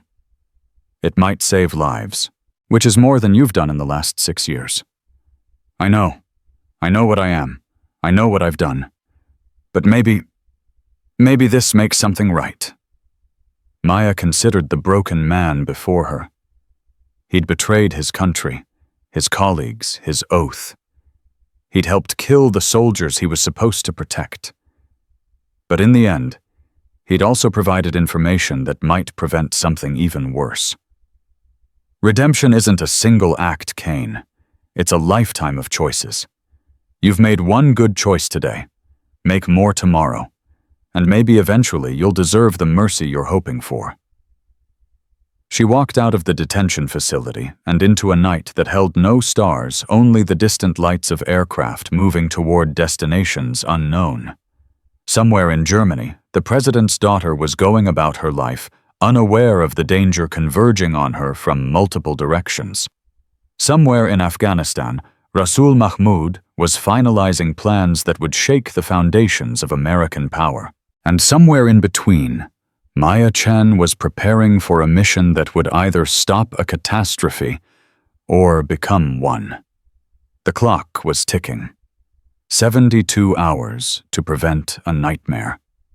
The military transport touched down at Ramstein Air Base in Germany 14 hours after Maya left the detention facility.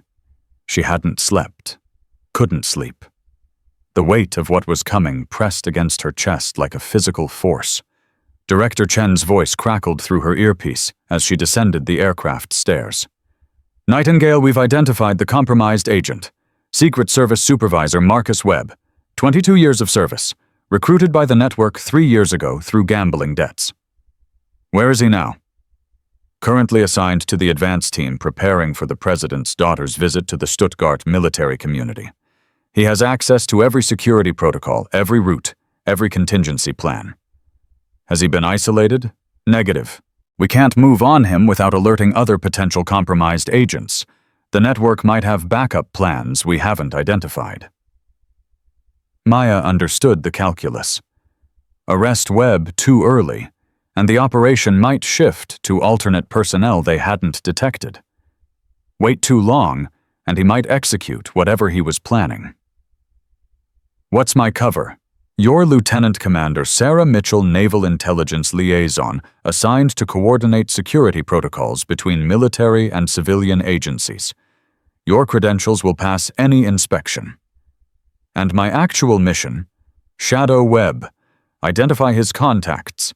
Determine the exact nature of the threat. Neutralize if necessary. Neutralize. Such a clean word for such a dirty action. Understood. What's the timeline? The president's daughter, Emma Richardson, arrives in Stuttgart tomorrow morning. She's visiting wounded warriors at the military hospital, then attending a reception at the community center. Webb is responsible for the hospital security. That's the vulnerability point. That's what we believe. But Mahmoud doesn't do single points of failure. There will be backups, contingencies. You need to identify all of them. Maya collected her gear and moved toward the vehicle waiting to transport her to Stuttgart. The driver was a young army specialist who didn't ask questions, just handed her a folder containing her cover identity documents and drove in professional silence. The folder included photographs of Webb, his known associates, and the layout of facilities Emma Richardson would visit. Maya memorized every detail, building a mental map of the operation she was about to infiltrate. Webb was 47 years old, divorced with 2 adult children who rarely spoke to him. His gambling problem had started small poker nights with friends that escalated into online betting that escalated into debts he couldn't pay. The network had approached him at his lowest point, offering salvation in exchange for services that seemed minor at first. Just like Cain, the pattern repeated because it worked.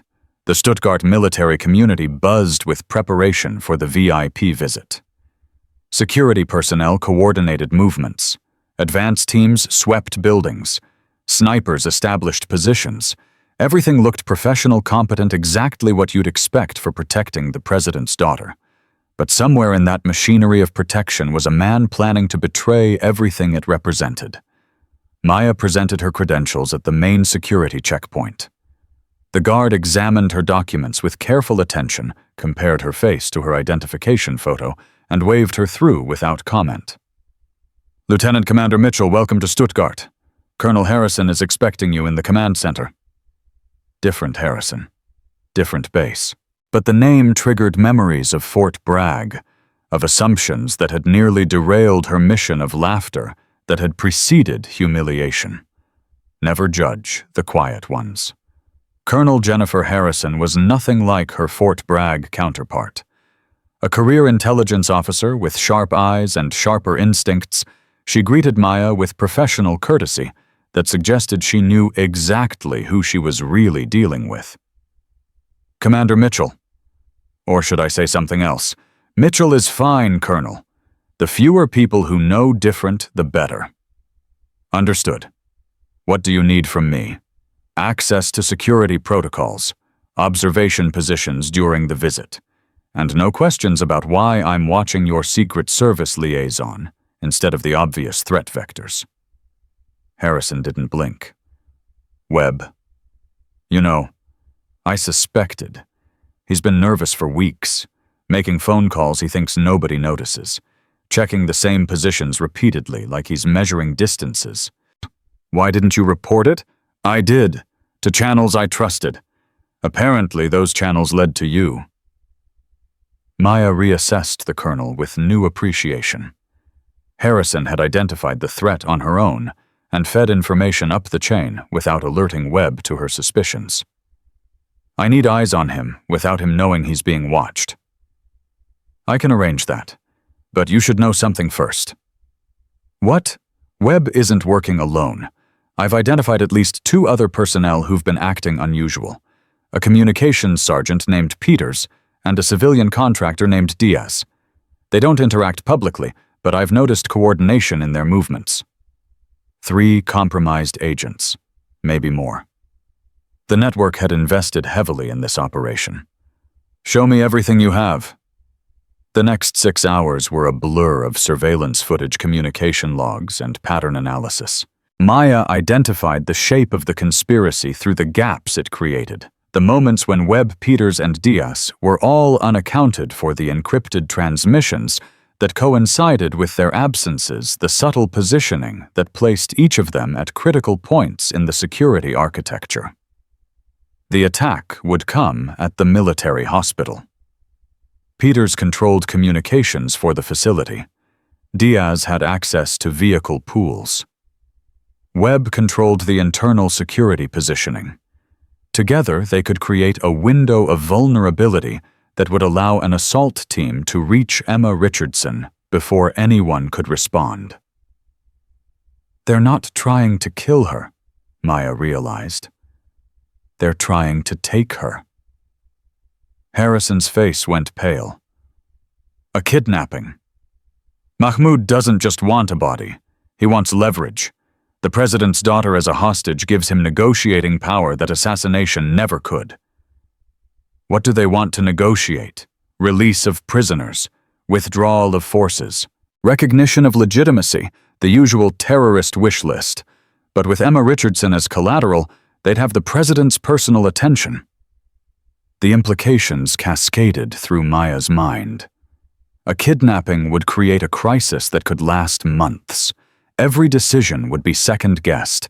Every military action would be weighed against the life of an innocent young woman. The entire apparatus of American power would be held hostage by the threat to one person. We need to stop them before they can execute. How? If we arrest Webb now, his backup plans activate. If we wait, we risk the attack succeeding. Maya studied the tactical layout one more time, looking for the vulnerability in the conspiracy's design. Every plan had weaknesses. Every operation had assumptions that could be exploited. They're expecting traditional security response. They're not expecting me. What are you going to do? I'm going to let them think they're winning, and then I'm going to show them what losing looks like. The morning of Emma Richardson's visit arrived with the kind of perfect weather that seemed inappropriate for the danger it concealed. Maya positioned herself as part of the secondary security detail, close enough to observe Webb without attracting his attention. He moved through his duties with professional competence that masked whatever anxiety he felt. If Maya hadn't known what she was looking for, she would have seen nothing suspicious. Just a dedicated public servant doing his job. But she did know. And watching him coordinate positions, she identified the exact moment when the attack would begin. Webb placed his agents in positions that created overlapping blind spots, areas where surveillance cameras couldn't see, zones where response teams would take too long to reach, a corridor of vulnerability that led from the hospital entrance to a service exit where a vehicle could be waiting. Nightingale, we've detected vehicle movement consistent with assault team positioning. 4 SUVs approaching from the east. ETA 15 minutes. Copy. What's our interdiction capability? Limited. German authorities haven't been fully briefed. We're operating on borrowed authority. Then I'll have to handle this personally. Maya moved through the hospital with purpose that drew no attention. Just another security officer checking positions. Just another professional doing her job. She reached the service corridor 3 minutes before Webb's timeline suggested the attack would begin. The door at the end led to a loading dock where she could see a white van already waiting. Driver behind the wheel. Engine running. Peters appeared at the far end of the corridor, speaking into a radio. Package is moving. Repeat, package is moving. Execute on my mark. When Emma Richardson was entering the hospital surrounded by Secret Service agents who didn't know one of their supervisors was about to betray them, Maya stepped out of concealment. That's far enough, Sergeant Peters. Peters spun his hand, moving toward his sidearm. Who the hell are you? I'm the woman who's about to ruin your day. She closed the distance before he could draw. Her first strike disabled his weapon hand. Her second put him on the ground. Her third ensured he would stay there. Nightingale 1, hostile down. Moving to intercept Webb. Copy. Be advised the assault team is accelerating. They know something's wrong. Maya ran toward the main corridor where Webb was positioning his agents for the snatch.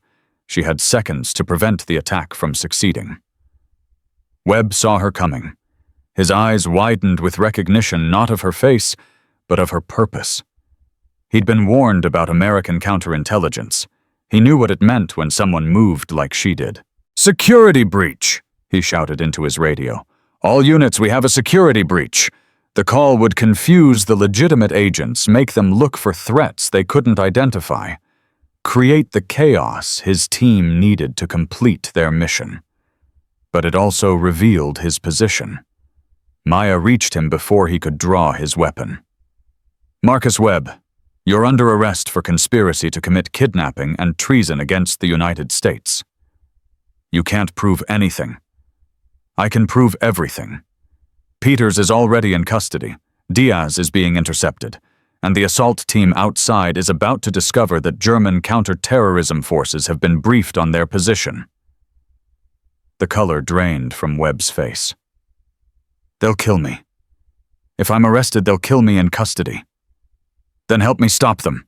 Give me the operational details. Help me take down Mahmoud's network." "You don't understand. Mahmoud isn't in Afghanistan. He's here, in Germany. He wanted to watch personally." Maya felt the world shift beneath her feet. Mahmoud was here, within reach. The man who had hunted her across continents, who had put a bounty on her head, who had planned to kidnap an innocent young woman to advance his twisted agenda. Where? I don't know exactly, but he's monitoring the operation. If it fails, he'll disappear again. Not this time. Maya keyed her communications. "Director Mahmoud is in Germany. I need every asset we have scanning for his signature. He's watching the operation. He'll be somewhere with line of sight to the hospital." "Copy. Redirecting surveillance." "And Director, when we find him, I'm taking the shot." "Nightingale, that's not your mission. It is now." She secured Webb and handed him to approaching security forces, then moved toward the hospital exit. Mahmoud was out there, watching, waiting to see if his plan would succeed. He was about to learn that it had failed. "Nightingale, we have a possible location. Apartment building 600 meters north of the hospital. 3rd floor. Thermal imaging shows 4 occupants with equipment consistent with command and control functions." "I'm moving." Maya ran. Not the controlled jog of someone maintaining operational security, but the full sprint of someone who had waited years for this moment. Mahmoud had tried to kill her in Damascus, had put a price on her head, had planned to kidnap an innocent woman to achieve his goals. It ended today. The apartment building was old, unremarkable, the kind of place that attracted no attention. Perfect for someone who needed to disappear into urban camouflage. Maya entered through the service entrance, moving up the stairs with her weapon drawn. 3rd floor, door at the end of the hallway. She could hear voices inside. Arabic, urgent, confused. They knew the operation had failed. They were preparing to evacuate. Maya kicked the door. The room contained 4 men and enough communications equipment to coordinate a small war. 3 of them reached for weapons. She dropped them in quick succession, 3 shots, 3 bodies, no hesitation. The 4th man stood calmly in the corner, watching her with eyes that held no fear. Rasul Mahmoud. "Captain Chen, or should I say Nightingale, I've been looking forward to meeting you. The feeling isn't mutual. You've cost me a great deal over the years. Assets, operations, time. Today was supposed to be my compensation. Today is your end." Mahmoud smiled. "Perhaps. But even if you kill me, the network survives. Others will take my place. The war continues. The war always continues. But you won't be part of it. Before you pull that trigger, consider something. I have information. Names of compromised agents throughout your government. Details of operations you haven't discovered. Locations of assets you've been hunting for years. You're offering to trade. I'm offering to survive. Isn't that what everyone wants?" Maya's finger tightened on the trigger. Every instinct told her to end this, to eliminate the threat that had haunted her for years, to avenge the people who had died because of this man's ambitions. But she wasn't an executioner. She was an officer. And officers made decisions based on duty, not desire. You'll provide everything you know, every name, every location, every operation, and in exchange you'll spend the rest of your life in a cell where you can't hurt anyone else. That's not much of a deal. It's the only deal you're getting. Take it, or I take the shot, and we find someone else to interrogate. Mahmoud studied her for a long moment, calculating odds, weighing options, looking for an angle that didn't exist. Very well, Captain Chen. You win. This round. I win every round. That's why they call me Nightingale. The extraction team arrived 7 minutes later. Mahmoud was secured, sedated, and transported to a facility where professionals would spend months extracting everything he knew. Maya watched the helicopter disappear into the German sky, carrying the man who had tried to destroy her and failed. Nightingale, this is Director Chen. Outstanding work. The President has been briefed. He wants to thank you personally. With respect, Director, I'd prefer to skip the ceremony. There's still work to do. There's always work to do. But sometimes you need to accept recognition for what you've accomplished. What I accomplished was my job. The same job I'll do tomorrow and the day after. Recognition doesn't change that. No, but it reminds people that the quiet professionals exist, that someone is watching over them while they sleep. That's worth something. Maya considered his words. She'd spent her career avoiding attention, preferring shadows to spotlight. But maybe the director was right. Maybe people needed to know that heroes existed even if they never learned the heroes' names. One ceremony, then I'm back in the field. Deal. The flight back to the United States gave Maya time to process everything that had happened. Fort Bragg, Kane's betrayal, the conspiracy against Emma Richardson, Mahmoud's capture. Each piece connected to form a pattern of threats identified and neutralized. But the pattern would continue. New threats would emerge. New enemies would rise. The work never ended because the enemies never stopped trying. That was okay. Maya Chen had made her peace with the endless nature of her calling. Some people built things. Some people protected things. She was a protector. At the White House ceremony, President Richardson shook her hand with genuine gratitude. Captain Chen, my daughter is alive because of you. I can never repay that. Mr. President, your daughter is alive because a lot of people did their jobs. I was just one of them. Perhaps, but you were the one who saw what others missed. The one who trusted her instincts when the evidence was incomplete. The one who acted when action was risky. That's what I was trained to do. Then your trainers should be proud. America is fortunate to have people like you. The words settled into Maya's heart, not as validation, but as reminder. She served because the service mattered. Not for recognition, not for glory. For the simple truth that some people were willing to stand between danger and the innocent. After the ceremony, she found a quiet moment to call her mother. Maya, is everything all right? Everything's fine, Mom. I just wanted to hear your voice. You sound tired. I am tired, but it's the good kind of tired, the kind that comes from doing something that matters. Her mother was silent for a moment. Then, I've always known you know, about what you really do. I figured. I worried at first, but then I realized something. My daughter protects people, that's who she is. That's who she was always meant to be. I learned it from you, Mom. You protected me when we had nothing. You showed me what strength looks like. Strength isn't about fighting Maya. It's about surviving. It's about getting up every time they knock you down. It's about never letting them see you break. I know. Then go do what you do, and come home safe. I will, Mom. I promise. Maya ended the call and looked out at the Washington skyline, where monuments to American ideals gleamed in the afternoon sun. Somewhere out there, new threats were forming. New enemies were planning. New dangers were emerging from the shadows. She would find them. She would stop them. She would protect the people who never knew how close they came to disaster. Because that was her job, her calling, her purpose. Colonel Matthews had asked her once who she really was. The answer was simple.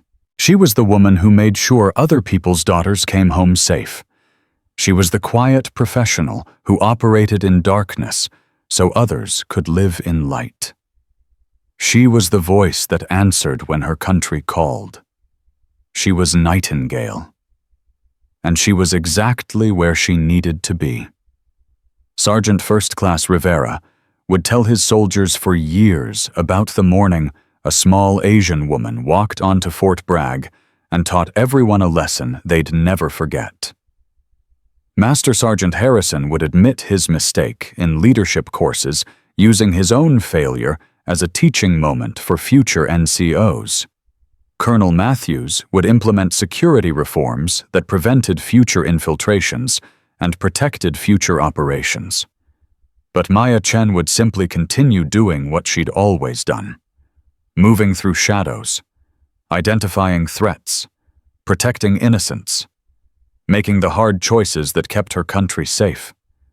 The laughter that had greeted her at Fort Bragg seemed like a lifetime ago, but she remembered it.